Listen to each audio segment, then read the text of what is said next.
Seen in the Star Wars Rebels TV show, in the comics, well, just their helmets in Rogue One, Death Troopers are both awesome and terrifying. I'd go more with awesome. So this video, I want to talk about Death Troopers, specialized stormtroopers used during the time of the Galactic Empire.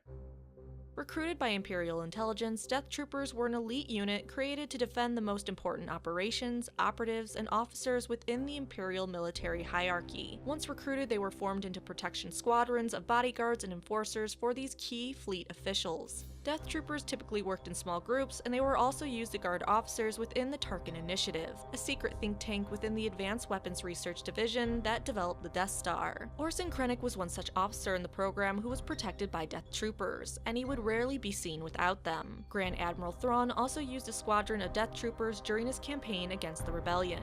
As well, Death Troopers were present during the Battle of Scarif, the first major battle of the Galactic Civil War that marked the beginnings of the open war between the Alliance and the Galactic Empire. What is interesting is that the name Death Trooper stemmed from a rumored project from the Advanced Weapons Research Division within the Empire, a project that was trying to animate necrotic flesh. There is no reason to believe these troopers were creations of this project or reanimated dead, even though that division did create uncontrollable, undead stormtroopers, but the name stuck and gave them a disturbing reputation among the Imperial ranks. Of course, their black armor didn't help dispel the deathly reputation.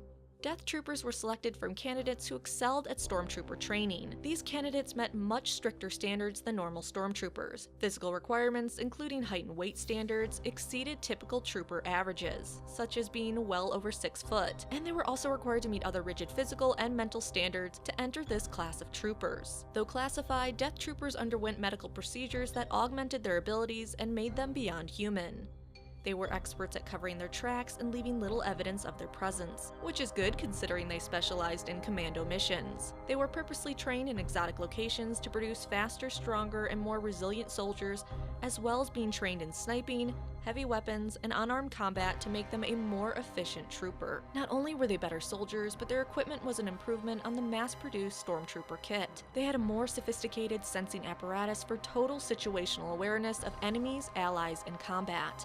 They were encased in specialized armor that shone with an ominous gleam, and the armor had a base of plastoid coated with a spray polymer called Reflect. This polymer would warp the most common electromagnetic signals used in passive sensor arrays, making them harder to detect and well suited for stealth operations. Their helmets included a multi-frequency targeting and sensor system. Their featureless pauldron shows specialty status when seen through a trooper visor. They had image-intensifying active pulse emitters, a NeuroSav macro motion monitor, environmentally sealed bodysuit, BlastTech SE-14R light repeating blaster pistol, a BlastTech E11D, thermal detonators, IM-40 3-slot ammunition, tool pouch, and they carried C-25 frags. So yeah, pretty armored.